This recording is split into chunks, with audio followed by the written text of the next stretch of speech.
नमस्कार दोस्तों, BPSC fighters के इस चैनल ग्रुप पे आप सभी का स्वागत है। आज का वीडियो करंट अफेयर्स पार्ट 10 होगा। इसके पहले पार्ट 11 होगा। इसके पहले मैं करंट अफेयर्स का 10 वीडियो बना दिया हूँ, जिसमें लगभग 100 क्वेश्चन 100 इम्पोर्टेंट जो करंट अफेयर्स का टॉपिक हम डिस्कस करते हैं। तो ये 11वां सीरीज़ है। इसके पहले जो मैं 10 वीडियो बनाया हूँ, आप लोग उसको जाके मेरे प्लेलिस्ट में जाके देख लीजिए, नीचे लिंक मैं दे दिया हूँ। उसके बाद इसका जो मैं पढ़ा रहा हूँ करंट अफेयर्स, इसका पीडीएफ हमारे टेलीग्राम चैनल आपको मिल जाएगा। आप टेलीग्राम चैनल ज्वाइन करके इस पीडीएफ को डाउनलोड कर लीजिएगा, ताकि आपको रिवीजन करने में काफ़ी आसानी होगा। और एक चीज़ है कि कई सारे का कमेंट आता है कि सर काफ़ी शॉर्ट में आपका ये करंट अफेयर्स है। देखिए, ये अभी समय है बहुत ही शॉर्ट, कम समय में मैक्सिमम पढ़ने का। इसलिए जो मैं ये नोट्स में जो करंट अफेयर बनाया हूँ, बहुत ही शॉर्ट में बनाया, ताकि आपका मैक्सिमम क्वेश्चन कवर हो सके। अगर मैं करंट अफेयर्स को काफ़ी लॉन्ग लिखूँगा तो इसका क्या मतलब है? फिर वही सेम टू सेम अगर मैं कॉपी पेस्ट कर दूँ तो कोई मतलब नहीं है। इसलिए मैं काफ़ी थोड़ा शॉर्ट में आपके पास मैक्सिमम जो है ना प्रोवाइड किया जाए करंट अफेयर्स। इसलिए मैं शॉर्ट में लिख कर, और मैं बाकी जो भी मैं अपने नोट्स में जो भी लिखा हूँ तो उसको डिस्कस तो कर ही दे रहा हूँ।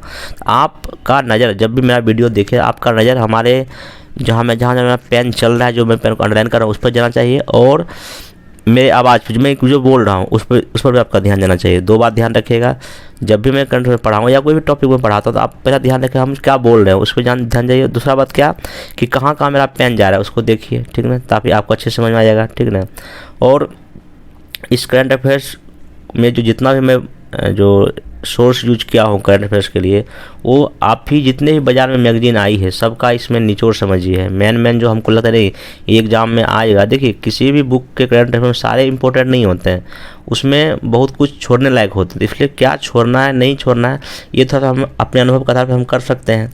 इसलिए जो है ना, हम जो मेन मोस्ट इम्पोर्टेंट पीटी के पॉइंट ऑफ व्यू से वही मैं आप लोग के सामने ये सब चीज़ ला रहा हूँ। तो आप टेंशन मत लीजिए, और थोड़ा सा जब भी वीडियो देखे तो फिर ध्यान दीजिए कि हाँ क्या है उसमें, ठीक ना। और बाकी तो देखिए, अगर आप बीपीएससी में चूँकि जो करंट अफेयर्स पूछता है वो काफ़ी होता है, एकदम ऑनलाइन का होता है। अगर आपको पता है तो आप सही मार दीजिएगा, कहीं सुने भी होंगे, देखे हो तो आपको आंसर क्लिक कर जाएगा वहाँ माइंड में, ठीक है। इसलिए उतना ही डिटेल जानने की ज़रूरत नहीं है, बस अभी अपने को एग्ज़ाम में पास करना है बस। बाकी जब हम कभी 68 के लिए जब वीडियो बनाएंगे करंट का, वहाँ आपको काफ़ी डिटेल में पढ़ाएंगे। उसमें ये भी बताएंगे, देखिए ये टॉपिक आपका मेंस में आएगा, फिर आपका टॉपिक पीटी में आएगा, तो मैं आपको अच्छे से बताऊँगा क्या पीटी क्या मेंस है। अभी समय बहुत कम है, इसलिए मैं कोशिश कर रहा हूँ काफ़ी शॉर्ट में आपके साथ आपके पास मैक्सिमम जो है ना चीज़ें मिल पाए, ताकि आपका जो है ना पीटी निकल सके। चलिए आज का हम शुरू करते हैं। हाँ, एक और वो बात बोलना चाहूँगा कि कई सारे बच्चे ये भी कॉल कर रहे हैं या कमेंट कर रहे हैं कि सर कैसे रिवाइज करें। देखिए, रिवीजन का सिंपल सा तरीका क्या है, अगले 10 दिन आपको क्या करना है, history, science, current affairs, Bihar special, इस पे आप जितना फोकस करना है कर लीजिए। तो मैथ का प्रैक्टिस कर लीजिए, मैं मैथ का वीडियो बना दिया हूँ। और जो मैं जितना भी वीडियो हिस्ट्री, ज्योग्राफी, पॉलिटी जो भी बनाया, तो आप उसका रिवीजन के पर्पज़ से यूज कर सकते हैं।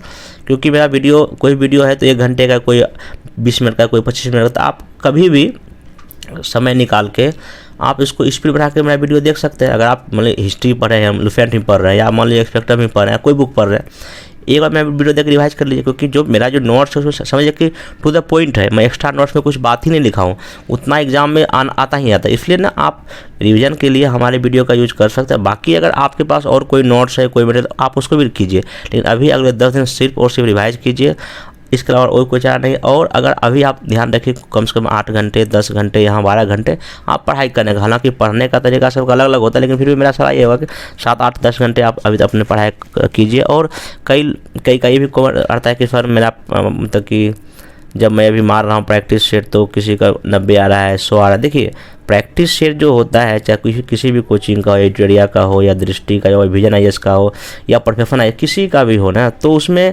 आपको कितना नंबर है उतना ध्यान नहीं देना। हाँ, अगर आप उसमें 90 प्लस जा रहे हैं, 95 जा रहे हैं, तो आपको डरने की कोई ज़रूरत नहीं है, आप एक सही हैं। देखिए, जो प्रैक्टिस सेट जो होता है, क्योंकि मैं भी जब किसी कोचिंग में प्रैक्टिस सेट बनाता था तो वहाँ जानबूझ के पेपर को टफ रखा जाता था।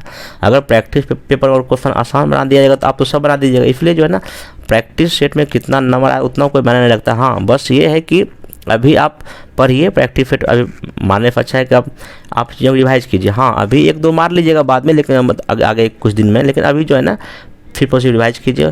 प्रैक्टिस फिट में कितना नंबर आ रहा है नहीं आ रहा है अभी उतना कोई मायने रखता है। ये सब चीज़ करने का था 10-15 दिन पहले करना था, अब वो समय नहीं रहा, अब आपको सिर्फ पढ़ने और रिवाइज करने का समय रहा, ठीक ना। चलिए हम आज का करंट अफेयर शुरू करते हैं, ठीक ना। देखिए सबसे पहला आज का करंट अफेयर यही है कि जो अभी आपको पता होगा कि तमिलनाडु जो मद्रास है वहाँ की विधानसभा के 100 वर्ष पूरे हो गए। जैसे बिहार का पूरा हुआ है उसी तरह यहाँ का भी क्या हुआ, पूरा हुआ है, और इसकी स्थापना 1921 में हुई थी, आप ये ध्यान में रखेंगे। अब देखिए सबसे मोस्ट इम्पोर्टेंट मैं क्वेश्चन बता रहा हूँ बीपीएससी के लिए। देखिए भारत छोड़ो जो नारा जो दिया गया था ये एक यूसुफ अली द्वारा दिया गया था। हालांकि भारत छोड़ो आंदोलन में गांधी ने इस नारे का यूज किया, बट लेकिन इस नारा का जो जनक थे स्लोगन के ये यूसुफ अली द्वारा दिया गया था, ठीक ना। और जो साइमन गो बैक का जो हम लोग ने 1928 में जब साइमन कमीशन आने के बाद किया, वो भी कहीं ना कहीं यूसुफ अली ने ही इस साइमन गो बैक का नारा गढ़ा था, क्योंकि बीपीएससी इस तरह क्वेश्चन पूछता है। इसलिए देखिए ये जो मैं जो आपको पढ़ा रहा हूँ, देखिए करंट के साथ साथ में कुछ जो ट्रेडिशनल जो एग्जाम में आ सकता है वो भी बता रहा हूँ, क्योंकि जब मैं 68 में जब पढ़ाऊंगा आप लोगों को हम बताऊंगा देखिए कैसे करंट के साथ आप ट्रेडिशनल को जोड़ सकते हैं, तो वो बताऊंगा। अभी यहाँ देखिए सिंपल समझिए, भारत छोड़ो नारा जो है ना यूसुफ अली ने दिया था, साइमन गो बैक का नारा किसने दिया था, यूसुफ अली ने दिया था, या ध्यान रखिएगा। हाँ, भले ही अलग बात है कि भारत छोड़ो आंदोलन महात्मा गांधी ने शुरू किया, लेकिन नारा किसका था, यूसुफ अली का था, ध्यान रखिएगा। एक पावर आइलैंडिंग सिस्टम अभी भारत सरकार ने बनाई है। ये क्यों बनाई है कि जो भी बिजली घर है हमारा जो पावर हाउस है वहाँ कई तरह का साइबर अटैक होते रहता है, या चीन करता है या कोई भी अदर देश करता है, तो साइबर अटैक से बचने के लिए बचाने के लिए हमने पावर आइलैंडिंग सिस्टम बनाया है, ताकि किसी तरह कोई अटैक उस पर ना हो सके। नेक्स्ट देखिए, एक ना कटलेस एक्सप्रेस 2021 एक अभ्यास था, ये समुद्री अभ्यास था, ये पूर्वी अफ्रीका और पश्चिमी हिंद महासागर के देशों का था, ठीक ना। अब्राहम एकॉर्ड था भी ये अमेरिका की मध्यस्थता में इजराइल और यूएई के बीच एक समझौता हुआ था, क्वेश्चन पूछ चुका है फिर लास्ट टाइम में। अब्राहम एकॉर्ड क्या है, अमेरिका की मध्यस्थता में इजराइल और यूएई के देशों के बीच एक शांति समझौता हुआ है। एक लूसी मिशन, ये क्या है, नासा का है, बृहस्पति के क्षुद्र ग्रह हेतु ये गया है। लूसी मिशन सिंपल पर जगह लूसी मिशन किसका है, नासा का है, क्यों गया है, बृहस्पति के क्षुद्र ग्रह हेतु गया, बस खत्म बात, इतना और आपको डिटेल में जाने की क्या जरूरत है। नेक्स्ट चलिए, चीन का अभी हाल ही में चीन ने एक नया सीमा कानून लाया है, और ये सीमा कानून कब से लागू हुआ, ये 1 जनवरी 2022 से लागू हुआ है। और ये चूँकि आपको पता है कि चीन की जो सीमा 14 देशों के साथ लगती है, उसके लिए उन्होंने नया सीमा कानून लाया है, ठीक ना। सेंट्रल बैंकिंग अवार्ड 2022 इस बार जो मिला है चिली के बैंक गवर्नर का नाम है मारियो मार्सेल को मिला है गवर्नर ऑफ द ईयर का अवार्ड, ये भी ध्यान रखिएगा। एक और है प्रोजेक्ट बैंक सखी, ये बैंक ऑफ महाराष्ट्र ने उड़ीसा में लॉन्च किया है महिलाओं के लिए, ठीक ना। एक हाउस वर्क इज वर्क परियोजना है, ये महिलाओं के लिए है, ये एक्सिस बैंक ने लागू किया था ताकि महिलाएं घर में रहकर अपना काम कर सके, ठीक ना। एक लक्ष्मी फॉर लक्ष्मी पहल है, ये एचडीएफसी का है, ये म्यूचुअल फंड का एचडीएफसी जो म्यूचुअल फंड होता है उसका एक कार्यक्रम है, ये भी महिलाओं के लिए था। अभी आरबीआई ने एक यूपीआई 123 पे और एक डिजी साथी एक ऐप लॉन्च किया, बस ये ध्यान रखिएगा। पूछिए कौन लॉन्च किया है, आरबीआई ने लॉन्च किया है। 2021 में अमेरिका 112 बिलियन डॉलर के व्यापार के साथ भारत का शीर्ष व्यापारिक भागीदार देश रहा अमेरिका। सेकंड नंबर कौन है, चीन है। व्यापार में अमेरिका 2021 में सबसे टॉप पे था हमारे साथ व्यापार करने में। वर्ष 2020-21 में 81.97 मिलियन का एफडीआई मतलब फॉरेन डायरेक्ट इन्वेस्टमेंट इंडिया आया, जो कि अभी तक का सबसे ज़्यादा है। फिर मैं बोल रहा हूँ जो एफडीआई जो आती है मतलब जो विदेशी कंपनी हमारे यहाँ पैसा लगाती है, जो भी इन्वेस्ट करती है कंपनी आती है, उसको हम बोलते हैं प्रत्येक विदेशी निवेश। इस साल 2020-21 में इंडिया में सबसे अधिक आया है, वैल्यू कितना है 81.97 मिलियन डॉलर, ध्यान रखिएगा। अभी 90 नंबर का अंतर्राष्ट्रीय पर्यटन मार्ट आयोजित हुआ है, कहाँ, कोहिमा के नागालैंड में। तो ये आपका हो गया सिंपल, पूछेगा क्या 90 अंतर्राष्ट्रीय पर्यटन मार्ट का अभी कहाँ हुआ है, कोहिमा नागालैंड में हुआ है। देखिए इस बार का इस बहुत इंपॉर्टेंट मैं बता रहा हूँ। देखिए नेट जीरो कार्बन क्योंकि बहुत चर्चा में रहा है। देखिए नेट जीरो कार्बन का सिंपल सा मतलब क्या है कि जितना उत्सर्जन कार्बन का हो उतना उसका अवशोषण भी हो जाए, उतना उसका एब्जॉर्ब भी कर लिया जाए, उसको हम बोलते हैं नेट जीरो कार्बन। तो अभी कुछ कुछ देशों ने ऐसा कुछ कुछ लक्ष्य रखा है। एक है यूरोपीय संघ का है लक्ष्य फिट फॉर 55 नामे दिया है, फिट फॉर 55। ये 2055 तक जो है ना ये नेट जीरो का लक्ष्य रखा है। कौन? यूरोपीय यूनियन लक्ष्य रखा है। चीन ने लक्ष्य रखा है 2060 तक और भारत रखा है 2070 तक। एग्जाम में क्वेश्चन कर आना ही आना है। नेक्स्ट चलिए भारत का देखिए, हाँ ये भी देखिए ट्रेडिशनल है क्वेश्चन। ये भारत का एक पहला जो निर्यात प्रसंस्करण क्षेत्र export processing area Khandala Gujarat में 1985 में खुला था और इस तरह का एक पहला निर्यात क्षेत्र खोलने का इंडिया ने एशिया में पहला किया था ऐसा काम। उसके बाद एक स्पेशल इकोनॉमिक जोन इंडिया ने लाया था, एक एक्ट के तहत बनाया था, वो 2005 में आया था। ध्यान रखिएगा स्पेशल इकोनॉमिक जोन इंडिया में कब कौन सा एक्ट आया था? एक्ट आया था 2005 में आया था और ये 2006 से ये एक्ट क्या हुआ? लागू हुआ था। ये भी एग्जाम के बार पूछ चुका है। विशेष आर्थिक क्षेत्र कानून कब आया? 2005 में आया, लेकिन एक्चुअल लागू कब हुआ? 2006 में हुआ। लेकिन पहला निर्यात प्रोसेसिंग यूनिट हमने कब खोला था? 1985 में कंडाला गुजरात में। एक हेल्प नाम का एक कार्यक्रम है हाइड्रोकार्बन अन्वेषण एंड लाइसेंसिंग नीति। ये हाइड्रोकार्बन के लिए पूछेगा हेल्प क्या है? हाइड्रोकार्बन जो ईंधन के हम यूज कर सकें उसके लिए भी हेल्प एक नीति है। एक मंकी पॉक्स रोग अभी नाइजीरिया में देखा गया था। मंकी पॉक्स रोग नाइजीरिया में देखा गया था, इसलिए नाइजीरिया से जाने वाले लोग अमेरिका जा रहे थे, अमेरिका ने नाइजीरिया लोगों पर आने से बैन लगा दिया। एक मार्बर्ग वायरस अभी देखा गया था, ये गिनी अफ्रीका में देखा गया था। एक तपस कार्यक्रम है, ये सामाजिक न्याय और अधिकारिता मंत्रालय का है। एक यूनाइट अवेयर प्लेटफॉर्म है, ये भारत ने यूएनओ के सहयोग से विश्व भर में यूएनओ के शांति सैनिकों की सुरक्षा का प्लेटफॉर्म है। मतलब कि पूरी दुनिया में जितना भी यूएनओ के लिए काम करता है हमारा सैनिक या किसी अन्य देश का सैनिक, उसके लिए भारत ने अभी यूनाइट अवेयर प्लेटफॉर्म लॉन्च किया है। बस अगला ये चीन ने स्पेस राइस कटाई की, मतलब अंतरिक्ष में वो एक फसल काटा है। किसका? चावल का फसल काट लिखा ना। नवंबर 2020 में चांग-ई 5 मिशन के तहत चंद्रमा पर चावल के बीज भेजा था। किसने? अमेरिका चीन ने भेजा था और उसको काटा भी है। बिहार ने स्थानीय तौर पर गरुड़ जो पक्षी है, गरुड़ के रूप में जाना जाने वाला ग्रेटर एडुजेंट स्टॉर्क को जीपीएस ट्रैकर्स के साथ टैग करने का निर्णय लिया है, ताकि उनका जो समस्या है, जो संकटग्रस्त होने से क्या किया जा सके? बचाया जा सके। और ये जो गरुड़ का जो वैज्ञानिक नाम है लेप्टोपिलोस डबियस है, ठीक है, ध्यान रखिए गरुड़ का। और ये किसने किया? बिहार ने किया है। और ये जो पक्षी है ये संकटग्रस्त में है, ध्यान रखिएगा। मौसम और मानसून पूर्वानुमान हेतु भारत और अमेरिका के बीच अभी क्या हुआ? समझौता हुआ है। सिंपल पूछेगा, भारत ने अभी हाल ही में किस देश के साथ मौसम और मानसून का पूर्वानुमान लगाने के लिए हुआ समझौता? भारत और रूस के बीच हुआ है, भारत और अमेरिका के बीच हुआ, सॉरी। माउंट मेरापी अभी इंडोनेशिया में है, यहाँ पे भी ज्वालामुखी देखा गया था। गरीब नवाज रोजगार योजना अल्पसंख्यक मंत्रालय भारत सरकार का है। देखिए एक H1093 बर्ड फ्लू का मामला पहली बार कहाँ देखा गया? चीन में देखा गया। बस यही ध्यान रखना आपको। एक फर्मिना एक जो है ना गूगल की दुनिया की सबसे लंबी अंडर सी केबल योजना, मतलब कि समुद्र के नीचे वो केबल लगा रही है ताकि इंटरनेट सही ढंग से प्रोवाइड किया जा सके। और ये अमेरिका को अर्जेंटीना से जोड़ेगा। ध्यान रखिएगा, फर्मिना क्या है?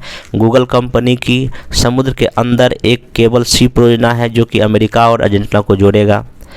अभी आपको पता है कि पिछले साल 47th G7 का शिखर सम्मेलन हुआ था, 12 से लेकर 13 जनवरी 2021 को ब्रिटेन में हुआ था। इसकी अध्यक्षता ब्रिटेन के प्रधानमंत्री मोरिस जॉनसन ने किया था।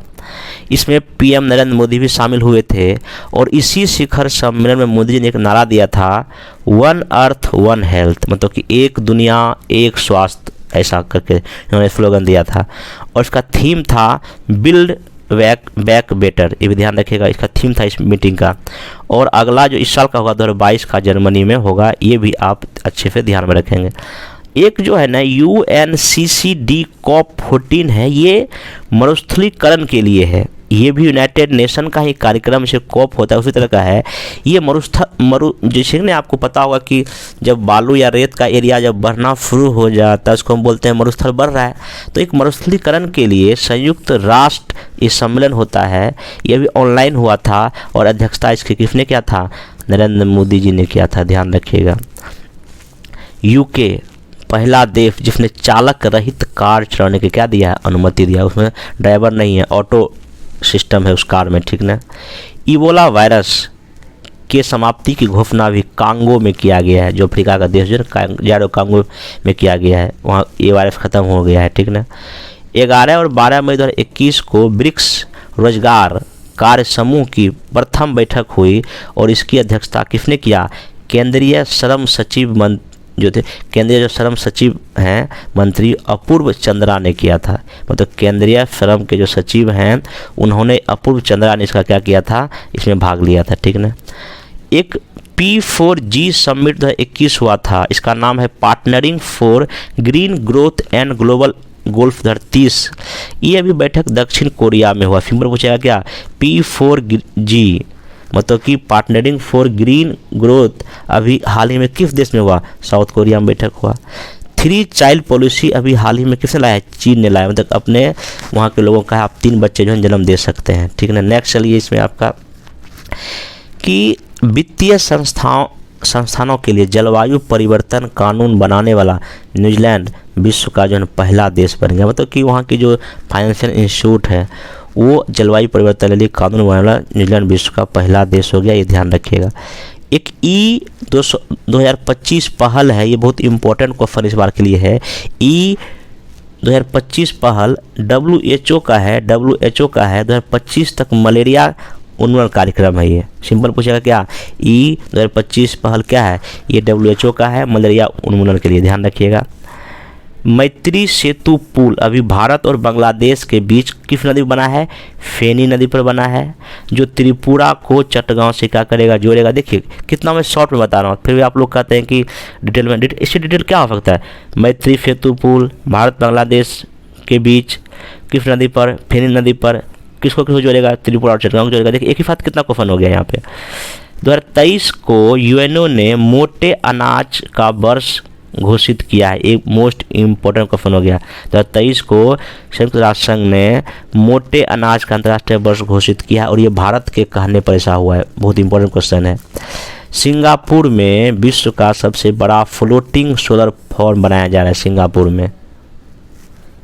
अभी एक जियो वर्ल्ड सेंटर मुंबई में खुला है, महाराष्ट्र में। जियो जो कंपनी आपकी है, जियो वर्ल्ड सेंटर।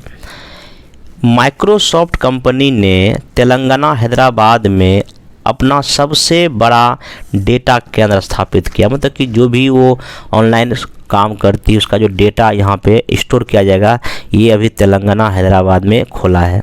अंतर्राष्ट्रीय महिला दिवस पर केरल हाई कोर्ट ने महिला न्यायाधीश की पीठ का गठन किया था, उसमें सिर्फ महिला ही थी।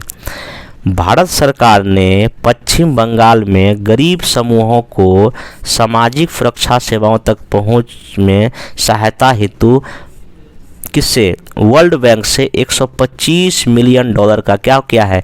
ऋण समझौता किया। डायरेक्ट क्वेश्चन पूछ लेगा। भारत सरकार ने पश्चिम बंगाल में गरीब समूह को सामाजिक सुरक्षा सेवाओं तक पहुंच के लिए वर्ल्ड बैंक के साथ, विश्व बैंक के साथ $125 मिलियन का ऋण समझौता किया है। परंपरागत चिकित्सा पद्धति को बढ़ावा देने हेतु WHO वर्ल्ड हेल्थ ऑर्गेनाइजेशन का वैश्विक केंद्र गुजरात के जामनगर में खुला। भी हाल ही में WHO के जो आए थे अध्यक्ष, इसीलिए आए थे यहाँ पे, जामनगर गुजरात में इसका उद्घाटन हुआ है। रश्मि रंजन दास 2021 से 25 की अवधि के लिए एक संयुक्त राष्ट्र की कर समिति के सदस्य के रूप में चुनी गई है। अगला ये UAE इजराइल में दूतावास स्थापित करने वाला पहला खाड़ी देश बन गया। ये भी क्वेश्चन देखिए लास्ट बार भी क्वेश्चन खाड़ी देश से पूछा था। UAE संयुक्त अरब अमीरात जो है इजराइल में दूतावास स्थापित करने वाला पहला खाड़ी देश बन गया, क्योंकि खाड़ी देश और इजराइल के बीच काफ़ी एक दूसरे से काफ़ी दुश्मनी होती थी, लेकिन पिछले कुछ वर्षों में, कुछ दिनों में जो है ना, यूएई और इजराइल एक दूसरे से दोस्ती का हाथ क्या कर रहा है, बढ़ा रहा है। जापान ने भारत में वैक्सीन भंडारण के लिए कोल्ड चेन सुविधाओं के निर्माण हेतु $10 मिलियन की सहायता दी। मतलब कोल्ड मतलब कि जो जहां वैक्सीन अच्छे से रह सके, ऐसा कुछ सहायता प्रदान किया। कितना? $10 मिलियन का। सदी के सबसे ज़्यादा परोपकारी व्यक्ति कौन है? जमशेदजी टाटा है, ठीक ना, ये पहले पर है। और दूसरे नंबर कौन है? विल एंड मैंडेला गेट्स है। मतलब कि सबसे अधिक दान जो पिछले 100 साल में कौन किए हैं? जमशेदजी टाटा किए हैं, जो टाटा कंपनी क्या थे? फाउंडर थे। ध्यान रख सकते हैं यहाँ, ठीक ना। लैम्डा वेरिएंट, ये जो कोविड का है, ये साउथ अमेरिका में पाया गया था। लैम्डा वेरिएंट पूछ सकता है। एक अनटाड है द्वारा एक वैश्विक निवेश रिपोर्ट 2021 के अनुसार 2020 में एफडीआई का 5वां सबसे बड़ा प्राप्तकर्ता देश जो है ना आपका कौन है? भारत है। यहाँ छूट गया, कौन है? भारत। देखिए पूछेगा क्या, वैश्विक इन्वेस्टमेंट रिपोर्ट कौन जारी करती है? अनटाड एक संस्था है, वो जारी करती है। और इसके तहत 2021 में एफडीआई सबसे अधिक जो आया, 5वें नंबर पर था, वो भारत था। हालांकि दुनिया में और भी देश है 5 इससे अधिक, लेकिन 4 अधिक, लेकिन 5वें नंबर पर एफडीआई जहाँ कहाँ आया? अमेरिका, भारत में आया। अब देखिए कोविड-19 के कुछ वेरिएंट है, वो ध्यान रखिएगा। कप्पा और डेल्टा वेरिएंट भारत में देखा गया। अल्फ़ा जो है ना ब्रिटेन में देखा गया। बीटा जो है साउथ अफ्रीका में देखा गया। और गामा जो है ना ब्राज़ील में देखा गया पहली बार। ब्रिक्स देशों का ग्रीन हाइड्रोजन शिखर सम्मेलन की मेजबानी एनटीपीसी ने की। हमारे देश की एनटीपीसी ने, मतलब कि ब्रिक्स देश के जो देश साथ सोच रहा है कि ग्रीन हाइड्रोजन कैसे अपने देश में लाया जाए, उसके लिए भी बैठक हुआ था। एनटीपीसी ने बैठक की क्या किया था? मेजबानी किया था। अब देखिए इसमें लिनेट होम नामक एक आइलैंड या द्वीप किसने बनाया है? डेनमार्क ने बनाया है, ताकि वहाँ अपने लोगों को वो बसा सके। नेक्स्ट चलते हैं। भारत सरकार के कार्यक्रम है द ग्रीन गोल्ड कलेक्शन। ये जो बांस होता है ना, बांस के सामानों के मार्केटिंग हेतु एक कार्यक्रम है। द ग्रीन गोल्ड मतलब कि हरा सोना, कहीं ना कहीं बांस के सामानों के विपणन हेतु ऑनलाइन विपणन हो सके, ऐसा कुछ कार्यक्रम है। आकांक्षी जिला कार्यक्रम ये 112 जिलों में नीति आयोग द्वारा चलाया जा रहा है। ये पूछ सकता है आकांक्षी जिला कार्यक्रम कितने जिलों में चलाया जा रहा है? पूरे देश में 112 जिलों में। कौन सी संस्था? नीति आयोग के द्वारा। एक और है वन स्टॉप सेंटर, ये महिला और बाल विकास मंत्रालय का कार्यक्रम है, ताकि महिला के प्रति जो घरेलू हिंसा है उसको रोका जा सके। वर्ष 2022 से लेकर 24 के लिए भारत संयुक्त राष्ट्र आर्थिक और सामाजिक परिषद के लिए चुना गया है। यूएनओ के जो 6 अंग हैं उसमें से एक अंग का नाम है संयुक्त राष्ट्र आर्थिक और सामाजिक परिषद। उसके लिए उसमें जो भारत जो है ना 2022 से लेकर 24 के लिए चुना गया है, आप ये ध्यान रखेंगे। एक चीन ने क्या किया, एक रेड टूरिज्म मतलब कि लाल पर्यटन अभी घोषणा किया है। ये चीन द्वारा किया गया है। चीनी जो कम्युनिस्ट पार्टी है वहाँ की, उसकी स्थापना के 100 वर्ष हो गए, उसी के खुशी में किया है। और ये रेड टूरिज्म के तहत ये कोशिश किया जा रहा है कि जहाँ जहाँ चीनी क्रांति पूरे चीन में हुआ है उसको एक परिपथ या पर्यटक के रूप में विकसित किया जाए। रेड टूरिज्म इसका नाम दिया है, ठीक ना। एक जूनथिंट फेस्टिवल है को अमेरिका ने कानूनी मान्यता प्रदान कर दिया है। ये जो जूनथिंट फेस्टिवल है ये दास्ता की मुक्ति का एक स्मरण उत्सव है। मतलब कि आपको पता है कि वहाँ पे जो अमेरिका में काले गोरे का काफ़ी भेद था, तो उस जो काले जो दास लोग जो थे, काले लोग जो थे, वो जो जब दास्ता से जब मुक्त हुए, उसी के लिए ये जूनथिंट फेस्टिवल मनाया जाता है। और इस जूनथिंट फेस्टिवल को कानूनी मान्यता प्रदान हो गया है, ताकि अब हर एक फल इसको मनाया जा सके। नेक्स्ट चलिए, एक है ऑपरेशन पेंजिया, सबसे मोस्ट इम्पोर्टेंट। ये अंतर्राष्ट्रीय संस्था का नाम है इंटरपोल का नकली दवा और उत्पादों पर ऑनलाइन बिक्री पर रोक हेतु है। ऑपरेशन पेंजिया किसका है? इंटरपोल का कार्यक्रम है, ताकि जो नकली दवाएं ऑनलाइन जो बिक्री होती है उस पर रोक लगाया जा सके। एक एनविजन मिशन है, ये भी मोस्ट इंपॉर्टेंट है। एनविजन मिशन है यूरोपीय अंतरिक्ष एजेंसी का। एनविजन मिशन सिंपल को, ये मिशन किसका है? यूरोपीय अंतरिक्ष एजेंसी का है। एक अंकुर योजना है मध्य प्रदेश का, इसलिए है कि मानसून के दौरान जो है ना पेड़ पौधे आम नागरिक लगा सके। ये मध्य प्रदेश का है अंकुर योजना, इसको आप डेटा याद रखिएगा। नेक्स्ट चलिए, आपको पता है कि हमारे इसरो जो है वो पोलर सैटेलाइट लॉन्च व्हीकल के तहत ही कोई सैटेलाइट छोड़ती है।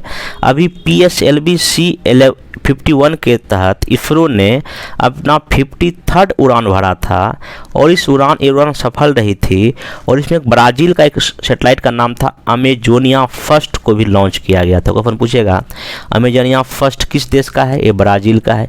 इसको किसने छोड़ा? इसरो ने छोड़ा। किस यान के तहत? Polar satellite launch vehicle C51 के तहत। सिंपल यह ध्यान रखिएगा। एक एंटी टैंक गाइडेड मिसाइल है भारत का, दो नाम याद रखिएगा। एक का नाम है हेलिना, एक का नाम है ध्रुवास्त्र। क्या नाम है? ध्रुवास्त्र, ध्यान रखिएगा। का टेस्टिंग हुआ है अभी कहाँ? थार रेगिस्तान में। पूछेगा हेलिना क्या है? एक एंटी टैंक गाइडेड मिसाइल है। ध्रुवास्त्र क्या है? ये भी एक एंटी टैंक गाइडेड मिसाइल है, ठीक ना। नेशनल साइंस डे जो है ना, चंद्रशेखर वेंकट रमन जो साइंटिस्ट थे उनके दिवस पे मनाते हैं। इनको 1930 में नोबेल प्राइज़ मिला था, ये भी आप डेटा याद रखेंगे। एक मेकिंग पीस विथ नेचर एक रिपोर्ट जारी किया है, किसने? UNEP ने, यूनाइटेड नेशन एनवायरनमेंट प्रोग्राम, संयुक्त राष्ट्र पर्यावरण कार्यक्रम ने रिपोर्ट जारी किया। आज दरोगा का एग्ज़ाम हुआ है मेंस में, उसमें उसने कई सारे रिपोर्ट पूछा है कि रिपोर्ट कौन जारी करती है, इसलिए आपको संस्था का नाम याद होना चाहिए। एक मुल्ला पेरियार बांध है, ये मुल्लायार और पेरियार नदी केरला में है, ठीक ना, ध्यान रखिएगा। सेंगो ज्वालामुखी अभी यहाँ विस्फोट हुआ था, ये इक्वाडोर में है।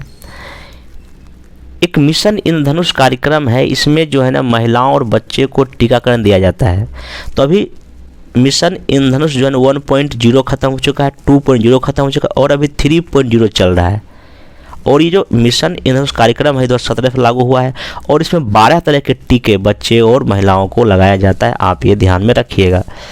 एक राष्ट्र प्रथम 82 वर्षों की स्वर्णिम गाथा लॉन्च हुआ है, ये CRPF ने किया है, क्योंकि CRPF की स्थापना 1939 में हुआ था और इसकी स्थापना के 82 साल हो गए, इसलिए जो है ना गृह मंत्री ने राष्ट्र प्रथम 82 वर्षों की स्वर्णिम गाथा एक लॉन्च किया CRPF की 82 वर्षों के पूर्णे के उपलक्ष्य में। World employment and social outlook trend 2021 जारी किया है, किसने? ILO ने, इंटरनेशनल लेबर ऑर्गेनाइजेशन, अंतर्राष्ट्रीय श्रम संगठन ने कौन रिपोर्ट जारी किया है? World employment and social outlook trend 2021। एक और ध्यान रखिएगा, एक नेट जीरो बाय 2050, ये अंतर्राष्ट्रीय ऊर्जा एजेंसी जो पूरे दुनिया में काम करती है उसका एक रोड मैप है कि नेट जीरो कब तक हमको कर लेना है? 2050 तक। किसका है ये? अंतर्राष्ट्रीय ऊर्जा एजेंसी का एक रोड मैप। देखिए, नेट कार्बन उत्सर्जन को लेके कई सारे ने अपना अलग अलग लक्ष्य रखा है, आपको ईयर याद रखना पड़ेगा किसने कब तक रखा है। एक सेज कार्यक्रम है, इसका फुल फॉर्म है senior care ageing growth engine, एक पोर्टल है, ये सामाजिक न्याय और अधिकारिता मंत्रालय। देखिए क्वेश्चन भी ऐसा बहुत सारा पूछता है, मुझे सेज क्या है, किस मंत्रालय का है? तो सामाजिक न्याय एवं अधिकारिता मंत्रालय का है। ये सीनियर लोगों के लिए, जो वरिष्ठ नागरिक होते हैं उनके लिए ये है। नेक्स्ट चलिए अगला, ये है संयुक्त राष्ट्र security council, United nation security council की एक आतंकवाद रोधी समिति की अध्यक्षता भारत करेगा जनवरी 2022 से लेके दिसंबर 2022 तक। फिर से बोल रहा हूँ मैं, UNSC United nation security council सुरक्षा परिषद की उसकी एक आतंकवादी रोधी समिति, मतलब आतंकवाद को ख़त्म करने की समिति है, उसकी अध्यक्षता भारत करेगा। कब से? जनवरी 2022 से लेकर दिसंबर 2022 तक भारत करेगा, ध्यान रखिएगा। वर्ष 2022 की पहली तिमाही में हेलेने पासपोर्ट इंडेक्स 2022 में इंडिया का 84वां स्थान है और जापान क्या है? पहला है। हमेशा जापान से लोगों को पहला ही रहता है। एक राष्ट्रीय गणित दिवस हम लोग मनाते हैं 22 दिसंबर को श्रीनिवास रामानुजन के जन्मदिन पे, और ये 2012 से मनाया जा रहा है। एक मुख्यमंत्री वायु स्वास्थ्य सेवा एयर एम्बुलेंस कार्यक्रम है, किसका? उड़ीसा का। मुख्यमंत्री वायु स्वास्थ्य सेवा एयर एम्बुलेंस किसका है? उड़ीसा सरकार का कार्यक्रम है। भारतीय प्रवासी दिवस 9 जनवरी को हम लोग मनाते हैं। गांधी जी, याद कीजिए, 9 जनवरी 1915 को ही साउथ अफ्रीका से आए थे, उसी के याद में। और पहला जो भारतीय प्रवासी दिवस मनाया गया था ये 2003 में मनाया गया था। एक रिपोर्ट है वर्ल्ड एनर्जी आउटलुक रिपोर्ट 2021, ये कौन जारी करती है? अंतर्राष्ट्रीय ऊर्जा एजेंसी। फिर देखो पूछेगा वर्ल्ड एनर्जी आउटलुक मतलब पूरे दुनिया में एनर्जी का क्या आउटलुक है, क्या उसकी पैटर्न है, उसको कौन जारी करती है? अंतर्राष्ट्रीय ऊर्जा एजेंसी। 6G, जैसे अभी 5G 4G चल रहा है, 5G चलेगा फिर 6G आएगा, तो 6G टेक्नोलॉजी का विकास कैसे हो, इसके लिए भारत सरकार ने एक संस्था का नाम है centre for development of telematics CDOT को काम दिया है। फिर समझ लीजिए 4G टेक्नोलॉजी कैसे हमारे देश में डेवलप करेगा, इसके लिए सेंटर फॉर डेवलपमेंट ऑफ टेलीमेट्रिक्स एक संस्था है CDOT, उसी को ये काम दिया गया। पूछेगा 6G की टेक्नोलॉजी के विकास के लिए कौन संस्था कार्यरत है? सेंटर फॉर डेवलपमेंट ऑफ टेलीमेट्रिक्स, ये ध्यान रखिएगा। एक एक्स्ट्रो रोबोट है, ये अमेजन ने बनाया है, ध्यान रखिएगा। संयुक्त राष्ट्र जैव विविधता अभिसमय, देखिए कई लोग को लगता है शॉर्ट में नहीं, देखिए मैं बोल रहा हूँ UN मतलब यूनाइटेड नेशन, संयुक्त राष्ट्र जैव विविधता अभिसमय हुआ था, एक बैठक हुआ था, ये चीन के कुनमिंग में हुआ था और ये 15वां बैठक था। सिंपल हो जाएगा क्या, UNO का जैव विविधता भी बैठक कहाँ हुआ? चीन के कुनमिंग शहर में हुआ, ये 15वां बैठक था। आगे चलिए, एक ब्लू फ्लैग सर्टिफिकेट मिलता है, अभी भारत के 10 समुद्री तटों को मिल चुका है। लास्ट बार BPSC कुछ ऐसा ही क्वेश्चन पूछे था। ब्लू फ्लैग मतलब क्या, वहाँ का जो तट जो है ना काफ़ी पर्यावरण के दृष्टि से काफ़ी अच्छा है, तो ब्लू फ्लैग सर्टिफिकेट मिला है, इंडिया के 10 समुद्री स्थान को मिला है, ये बात ध्यान रखिएगा। लेटेस्ट में भी डेटा है ये। भारत का अंटार्कटिक मिशन समझ, देखिए आपको पता है कि अंटार्कटिका जो इंडिया पूरे दुनिया के जो है आपका दक्षिण ध्रुव पर है, तो यहाँ पे भारत का कुछ अपना एक वो है, क्या कहते हैं, मिशन है। पहला गया था दक्षिण गंगोत्री, फिर गया क्या मैत्री, और अंतिम में कौन गया है? भारती। राष्ट्रीय ध्रुवीय और समुद्री अनुसंधान केंद्र गोवा नोडल एजेंसी है यहाँ किसी भी तरह का रिसर्च करने का। कहाँ पे? अंटार्कटिका में, ये ध्यान रखिएगा। और 3 मिशन गया है जिसमें कि ये ख़त्म हो गया है, अभी मैत्री और कौन सा भारती चल रहा है। नेक्स्ट चलिए, एक समाधान स्कीम है नक्सल प्रभावित क्षेत्रों में कार्रवाई करने हेतु, मतलब कि नक्सली को कैसे ख़त्म किया जाए, नक्सलवाद को, उसके लिए गृह मंत्रालय ने समाधान नाम का एक पूरा अप्रोच लॉन्च किया है कि कैसे उसका समाधान किया जाए। एक एंडोसल्फान एक कीटनाशक है, ये जो है ना एक कीटनाशक से कई सारे जीव जंतु मर जाते हैं, ये ध्यान रखिएगा। अर्थ शॉट पुरस्कार 2021 किसको मिला है? ये बहुत इंपॉर्टेंट है, विद्युत मोहन को मिला है। इसने क्या किया है? फसल अवशेष का निस्तापन किया, मतलब कि जो किसान जो फसल उगाते हैं, जो खरपतवार बच जाता है, उसको इन्होंने निस्तापन के लिए इनको अर्थ शॉट पुरस्कार 2021 किसको मिला है? विद्युत मोहन को मिला है। नेक्स्ट चलिए, अभी आप सुने होंगे, जब न्यूज जब कभी पढ़े होंगे, तो अभी एक चर्चा का विषय रहा था पेगासस। ये पेगासस एक जो ना जासूसी सॉफ्टवेयर है, जो मान लो आप मोबाइल यूज़ करते हैं, अगर आपके मोबाइल में ये सॉफ्टवेयर भेज दिया जाए किसी भी माध्यम से, या व्हाट्सएप या किसी भी माध्यम से, ये इंस्टॉल हो जाएगा और आप क्या अपने मोबाइल में गतिविधि कर रहे हैं ये सब पता चल जाएगा। किसको? जिसने आपके मोबाइल में ये पेगासस भेजा है, तो जासूसी सॉफ्टवेयर है। ये सॉफ्टवेयर बनाया है एक NSO ग्रुप कंपनी का नाम है, इजराइल की कंपनी बनाई है। और ऐसा भी सरकार पर यह आरोप लगा कि ये जासूसी सॉफ्टवेयर सरकार खरीद के कई सारे पत्रकार नेताओं की जासूसी कर रही है। तो ध्यान रखिएगा, पेगासस क्या है? एक जासूसी सॉफ्टवेयर है, इसको स्पाईवेयर सॉफ्टवेयर बोलते हैं, स्पाईवेयर सॉफ्टवेयर भी बोलते हैं। एक संभव कॉन्सेप्ट है ये MSME के जागरूकता के लिए, मतलब कि जो स्मॉल इंडस्ट्री है उसके जागरूकता के लिए। मुझे संभव किससे संबंधित है? ये सूक्ष्म लघु और मध्यम उद्योग के जागरूकता के लिए है। एक है फाइनेंशियल एक्शन टास्क फोर्स, ये ध्यान रखिएगा, FATF चर्चा में रहता है हमेशा। ये एक संस्था है, ये पूरे दुनिया में जो आतंकी फंडिंग जो करती है जो देश, उस पर रखती निगरानी, और पाकिस्तान पर निगरानी रखती है, इसको ग्रे लिस्ट में डाल दिया है। तो पूछेगा कि FATA का फुल फॉर्म क्या है? Financial action task force. इसका स्थापना 1989 में हुआ था। ये G7 के बैठक में इसका स्थापना हुआ था। इसका सचिवालय पेरिस में है, ध्यान रखिएगा। एक उइगिर मुसलमान है, ये हमेशा चर्चा में रहता है न्यूज़पेपर में। ये चीन के शिनजियांग प्रांत में रहते हैं उइगर मुस्लिम।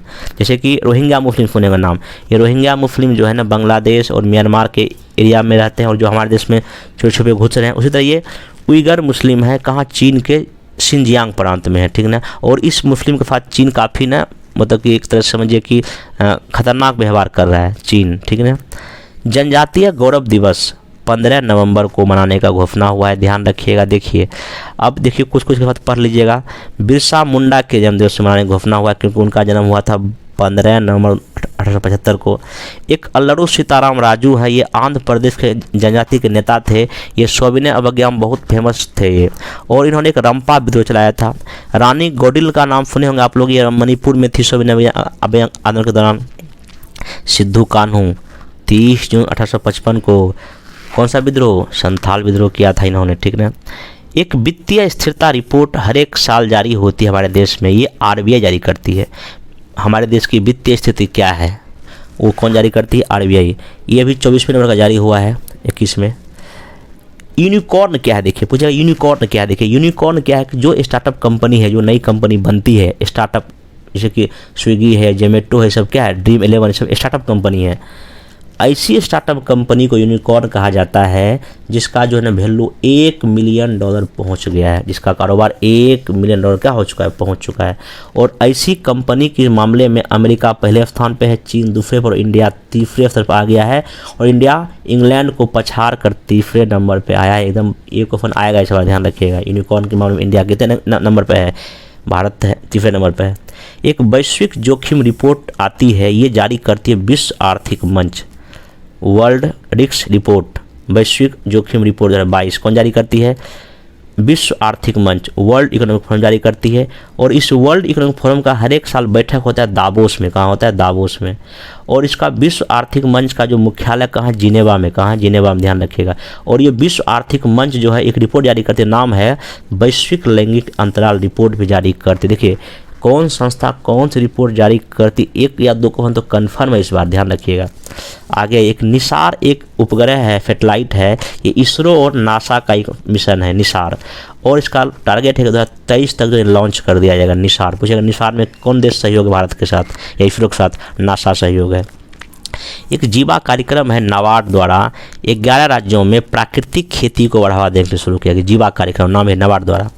एशिया का सबसे बड़ा बायो सीएनजी प्लांट, गोबर से जो गैस बनेगा, ये इंदौर के मध्य प्रदेश में लगाया जा रहा है, ये भी आप ध्यान में रखेंगे। नेक्स्ट चलिए, भारत का पहला बायोमास आधारित हाइड्रोजन संयंत्र, ये मध्य प्रदेश में लगाया जाएगा। मतलब बायोमास आधारित हाइड्रोजन संयंत्र, हाइड्रोजन गैस यहाँ बनाया जाएगा। मणिपुर राज्य को पहली बार मालगाड़ी से जोड़ा गया है, मणिपुर राज्य को पहली बार यहाँ मालगाड़ी गया है, और ये वहाँ के नाम है स्टेशन का रानी गौडिलनु स्टेशन तक ये मालगाड़ी पहुँचा है। पूछेगा कि हाँ अभी हाल ही में किस राज्य तक मालगाड़ी पहली बार पहुँचा है, तो वो मणिपुर।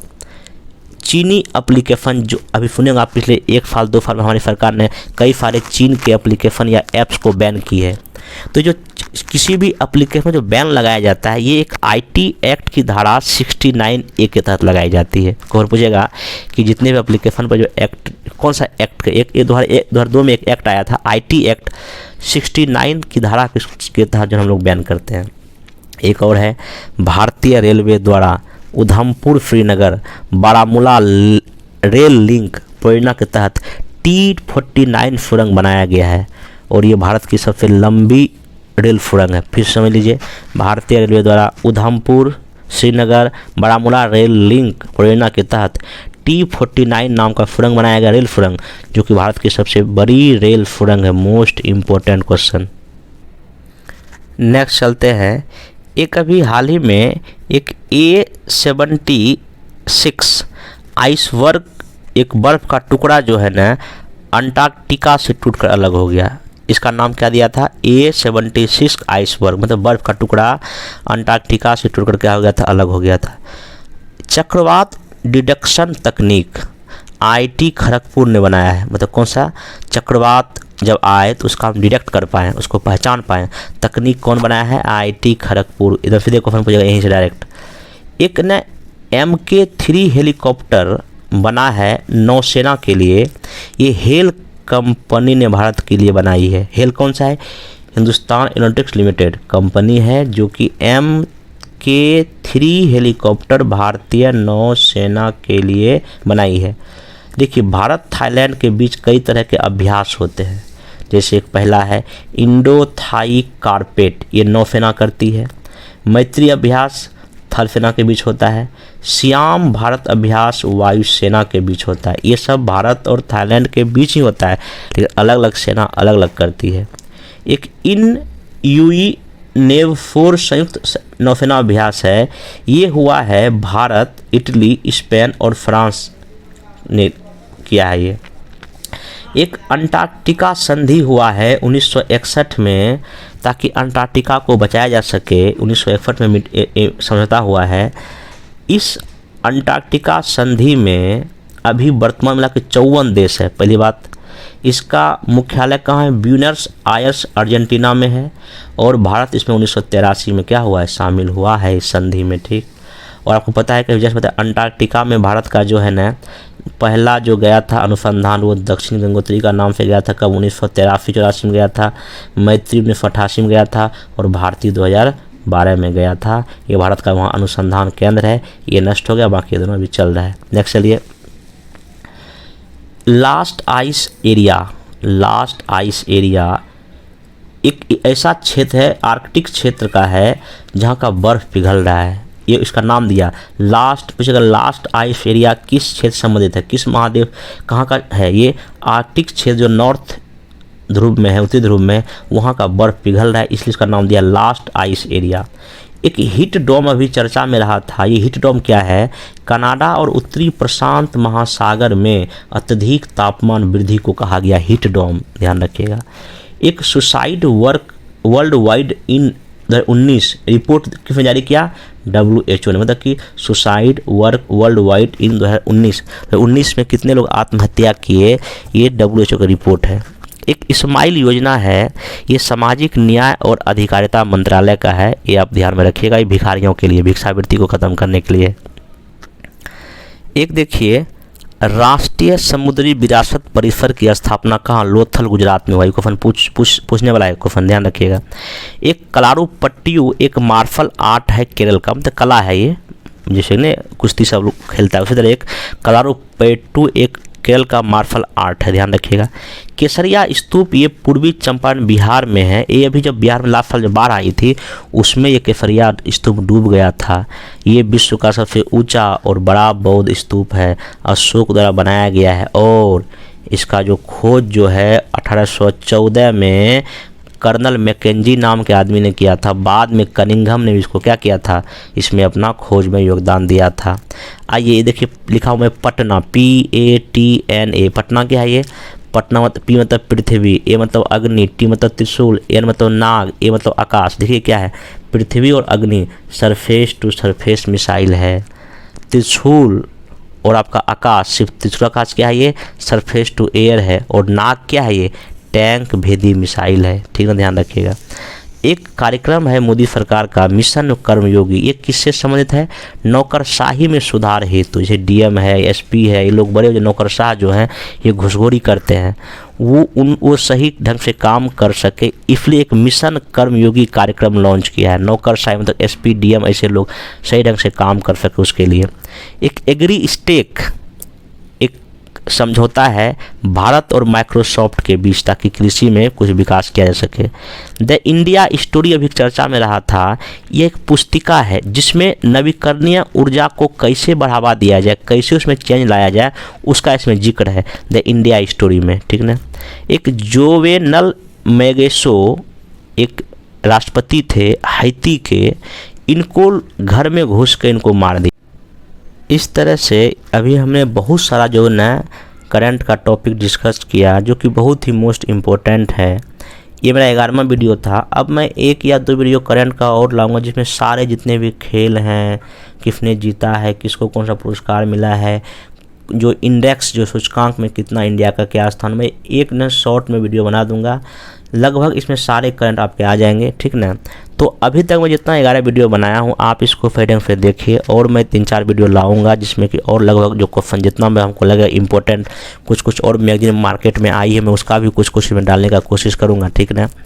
तो इसको देखिए, और जितना भी करंट का क्वेश्चन आएगा इसी के इर्द गिर्द रहेगा। आप अधिक टेंशन मत लीजिए, आप भी जो अपने लेवल पे पढ़े हैं वो भी, जो मैं पढ़ाया हूँ वो भी, ये सब मिल के आपको एग्ज़ाम में एक बेहतर जो है ना आपको नॉलेज देगा और आप अधिक क्वेश्चन सॉल्व करने के काबिल रहिएगा। इतना विश्वास कीजिए, अधिक परेशान मत होइए। एग्ज़ाम का समय है, सबको टेंशन हो रहा है कि कंपटीशन बहुत ज़्यादा है, तैयारी कुछ नहीं। देखिए आप जो पढ़े हैं वो सफिशिएंट है, बस अगले 10 दिन तक अब उसी पेज को लगातार पलटना है। लुसेंट ही है, एंशियंट 1 घंटे में पलट लिए, मध्यकालीन भारत है 1-2 घंटे में पलट लिए, फिर फैक्ट है लुसेंट का मॉडर्न हिस्ट्री में याद कर लीजिए, फिर मेरा वीडियो एक बार देख लीजिए, फिर ऐसे ज्योग्राफी, ऐसे फिर पॉलिटी, ऐसे फिर मैथ, ऐसे करके करंट, फिर बिहार का स्पेशल, ऐसे करके आप लगातार क्या कर सकते हैं, एक बार में चीज़ों को रिवाइज कीजिए, डेली कीजिए और टेंशन मत लीजिए, मन लगा के पढ़िए। अगर किसी से कोई दिक्कत हो किसी भी टॉपिक में आप हमें डायरेक्ट कॉन्टैक्ट कर सकते हैं, मैं आपकी हमेशा क्या करूँगा, मदद करूँगा।